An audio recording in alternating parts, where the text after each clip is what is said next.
आपलं भारतरत्न अटल बिहारी वाजपेयी क्रीडा नगरीमध्ये प्रत्येक कार्यकर्त्याला एक वेगळा आनंद, वेगळं बळ देत असतं, वेगळी ऊर्जा देत असतं।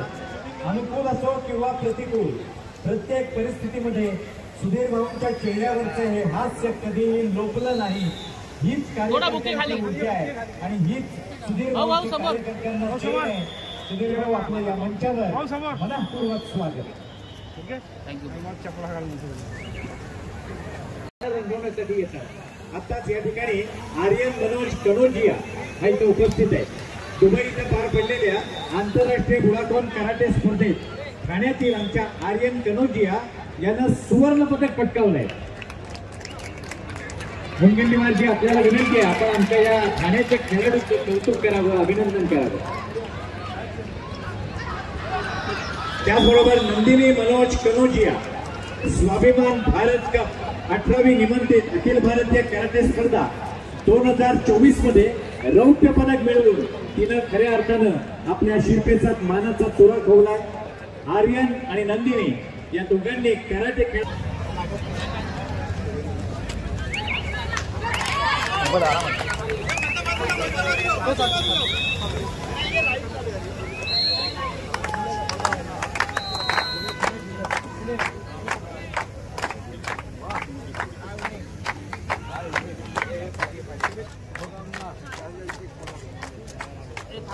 पार्टी सोनी शूट करता का काय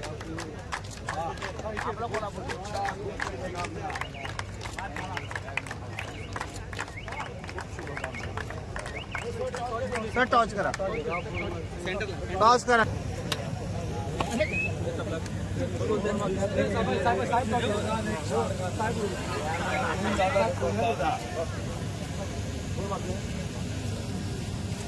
भारत माता की जय। काटा सांगितलं ना एकमेकाला गावाचं सांगितलं का रे? टीम घ्या, टीम चला।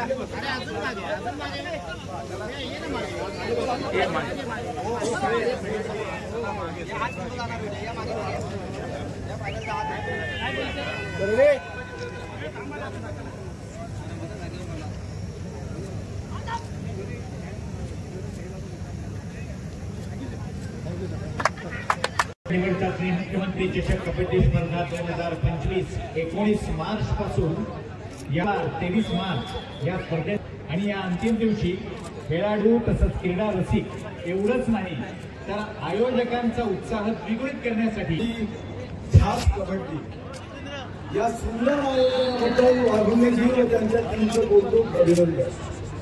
खरं तर मला नेहमी वाटायचं क्रिकेटच्या कच इतकं आकर्षण आहे जो इंग्लंड मधून जन्माला आला आणि कबड्डीच्या कच आकर्षण कमी आहे, पण आज इथं पाहिल्यावर आनंद झाला की आम्ही 5 स्टार आयोजन करू शकतो। ठाण्याच्या या आयोजनाला मी मनापासून शुभकामना देतो। शाळेत असताना शिक्षकांनी कधी सांगितलं की पहिली रेल्वे ठाण्यावरून निघाली। हा कबड्डीचा खेळ ठाण्याच्या या मैदानातून ऑलिम्पिक पर्यंत विजयाची पताका घेऊन पोहोचेल ही माझी सदिच्छा आहे। आता ज्या मैदानामध्ये मी गेलो, एक आमच्या चंद्रकांत दादांचं कोल्हापूर होतं आणि दुसरं अजित दादांचं पुणे होतं। मला विश्वास आहे की ही टीम स्पिरिट छत्रपती शिवाजी महाराजांच्या महाराष्ट्रातल्या प्रत्येक जातीपातीच्या युवक युवतीमध्ये हम साथ साथ ह्याची भावना जन्माला आणेल। निश्चित आपल्या सर्वांना खूप खूप सदिच्छा, शुभकामना आणि एवढंच सांगतो कि लहरों से डरकर कभी नौका पार नहीं होती, कोशिश करने वाले की कभी हार नहीं होती। छत्रपती शिवाजी महाराजांचा हा आमचा पराक्रमाचा झेंडा जगापर्यंत जाऊ द्या। आमच्या कबड्डीचा हा जगापर्यंत पोहोचवण्याचं काम करा। निश्चितच सर्वांसाठी अभिमानाचा विषय आहे हा। आमच्या महाराष्ट्राच्या मातीचा सन्मान वाढवणारा क्रीडेतला एक महत्त्वाचा प्रकार आहे। धीरे धीरे ग्रामीण भागामध्ये सुद्धा क्रिकेटबद्दल प्रेम वाढलं, त्याच्याबद्दल आक्षेप असण्याचं कारणच नाही। पण क्रिकेट सोबत या मैदानाशी नातं जोडणारा, टीम स्पिरिट वाढवणारा, हम साथ साथ ह्याचा भाव निर्माण करणारा हा आमचा कबड्डीचा प्रकार मात्र मागे पडला होता. पण वाघोगजींनी त्यांच्या टीमनी या ठिकाणी श्वास कबड्डी, ध्यास कबड्डी असं म्हणत आपली माती आपला खेळ हा पुढे नेण्याचा जो प्रयत्न केला. आणि म्हणून माझ्या शुभकामना आहे की याच ठाण्यामधून पहिली रेल्वे धावली. आता याच ठाण्यावरून ही कबड्डी ऑलिम्पिकपर्यंत पोहोचली. येणाऱ्या काळात आता महापौर चषक देखील पाहायला मिळणार का? बघा त्याची माहिती घेतलीच पाहिजे. स्पर्धा येत आहे नाही, निवडणुकीचा याच्याशी संबंध नसतो. अनेकदा आपल्या मनामध्ये हा भाव आणि धारणा निश्चित होते की निवडणुकीच्या वेळी कार्यक्रम झाले तर ते निवडणुका लक्षात घेऊन घेतले जातात. कार्यक्रम राजकीय पक्ष आणि विशेष करून आम्ही महायुतीचे लोक 5 वर्ष सतत लोकांच्या सेवेत राहिलो. 5 वर्ष निवडणूक पाहून कधीच आम्ही कोणतंही कार्य करत नाही. आमच्या दृष्टीने निवडणूक जिंकणं हे जेवढं महत्त्वाचं आहे त्यापेक्षा 1000 पट जास्त महत्त्व हे जनतेची मनं जिंकणं. सर, आज सामनामध्ये डॉक्टर संजय राऊत यांनी असं केलं की औरंगजेबाने त्याचा भाऊ त्यांना दोघं डांबले किंवा खतम केले. लालकृष्ण अडवाणी यांची स्थिती पाहिल्यावर अनेकांना कैद झाल्या किंवा शहाजींसारखं आठवण आल्याशिवाय राहते. राजकारणामध्ये एखाद्या व्यक्तीने पुढच्या स्तरापर्यंत जाऊ नये याचं एक आदर्श उदाहरण म्हणजे हे वाक्य आहे. अशा पद्धतीने आपण जेव्हा बोलतो तेव्हा निश्चितपणे काय होतास तू, काय झागास तू असं लोकांच्या मनात भाव येतो.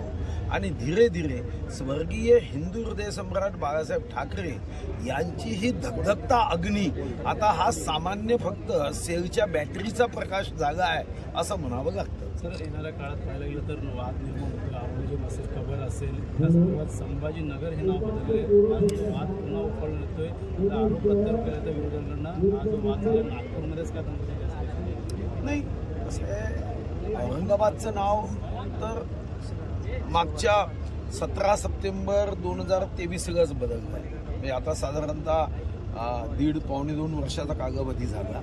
खरं तर 1988 मध्ये स्वर्गीय हिंदू हृदय सम्राट बाळासाहेब ठाकरेंनी घोषणा केली. कोर्टामध्ये केसेस केल्या, नाव बदललं आणि इथंच नाव नाही बदललं. अरे त्रिवेंद्रमचं नाव तिरुवनंतपुरम झालं, मद्रासचं नाव चेन्नई झालं, बंगलोरचं नाव बंगळुरू झालं. त्या परिस्थितीमध्ये प्रत्येकाला आपल्या संस्कृतीमध्ये म्हणा किंवा आपल्या विभागाचा अभिमान म्हणून ते नाव बदललं. आता औरंगजेबाचा अभिमान तुम्हाला मग असण्याचं कारणच नाही, या देशाच्या जनतेला असण्याचं कारण नाही. आणि म्हणून औरंगाबादचं नाव हे तिथं छत्रपती संभाजीनगर केलं. प्रश्न राहिला वादाचा. सुरुवात कुणी केली? छावा चित्रपट लोक उत्साहाने बघत होते. आपल्या जो पराक्रमाचा वारसा आहे आणि ज्या पद्धतीने आमचा छावा शंभू राजा इतकी हाल केल्यानंतरही आपल्या तत्वासाठी प्राणाची आहुती देतोय हे पाहिल्यानंतर सर्वांना अभिमानाने छाती फुगून येत होती.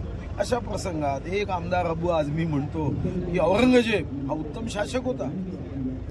सर्वात वाईट शासक औरंगजेब होता. बापाला जेलमध्ये टाकलं, पाण्याच्या थेंबासाठी मोहताज केलं, स्वतःचा सख्खा भाऊ दारा शुकोह त्याला मारून टाकलं. ज्या भावाच्या मदतीने दारा शुकोहला मारलं त्यालाही मारून टाकलं. त्याचा पोरगा म्हणाला ये मेरा बाप नाही हो सकता म्हणून त्याला सोडून ते शंभूराजाकडे आलेत, मग राजपुतांकडे गेलेत. ज्याचा बाप स्वतःचा झाला नाही, ज्याचा भाऊ झाला नाही, ज्याचा पोरगा झाला नाही, त्या औरंग्याचे हे कोणते नवीन वंशज आहे की हे औरंग्याच्या बद्दल अभिमान करताय? सर, जसं तुम्ही स्टेट फॉरवर्ड आहे तसं नितीन गडकरी देखील आहेत. त्यांनी देखील आज मोठं वक्तव्य केलेलं आहे का जनता जातीवादी नाही, पुढारी जातीवादी आहेत. तर अशा पुढाऱ्यांची लिस्ट नारायण राणे म्हणतात की मला पण दाखवा. काय गंमत अशी काही लिस्ट असते का? हे म्हणण्याचं एक तात्पर्य आहे, समाज प्रबोधनाचं तात्पर्य आहे की आज निवडणुकीमध्ये जात फॅक्टर मोठा झाला. अरे जातीपातीच्या राजकारणामध्ये देशातली लोकशाही हे टिकवायची असेल तर आम्हाला आमच्या जाती उंबरठ्याच्या आत घराच्या बाहेर आमची एकच जाती म्हणजे मनुष्य जात. प्रशांत कोरटकरला कधी अटक होणार हे मला कसं माहिती राहिलं? आरोप प्रत्यारोप असा आहे, अटक झालीच पाहिजे. छत्रपती शिवाजी महाराजांच्या संदर्भामध्ये असं निम्न बोलणाऱ्याला अटक झाली पाहिजे. पण अटक कधी होणार? मी तर आमदार आहे. गृहमंत्री महोदय आणि मुख्यमंत्री महोदय हे या संदर्भातल्या तपासामध्ये लक्ष ठेवून आहे. मला वाटतं की ते सांगू शकते. नागपूरमध्ये लपलाय म्हणतात नाही. आता कोणी दुबईत म्हणतात, कोणी तर चंद्रपूरमध्ये म्हणाले, पण मी जायच्या पहिलेच तो पळून गेला असंही ऐकलं. भाऊ एका कार्यक्रमादरम्यान सुजय विखे स्टेजवरती होते, त्यांचं असं म्हणणं होतं की सगळे पुनर्वसन करा, असं त्यांनी जाहीर कार्यक्रमातून मागणी केली. आता काय, आता त्यांनी मागणी केली, जे त्यांचं पुनर्वसन करू शकतात ते त्याचा निर्णय करतील. मी पुनर्वसन दुसऱ्याचं करण्याचा माझा अधिकारच नाही आहे. मी आपला आमदार आहे आणि लोकांचे प्रश्न मांडतोय. Okay, thank you.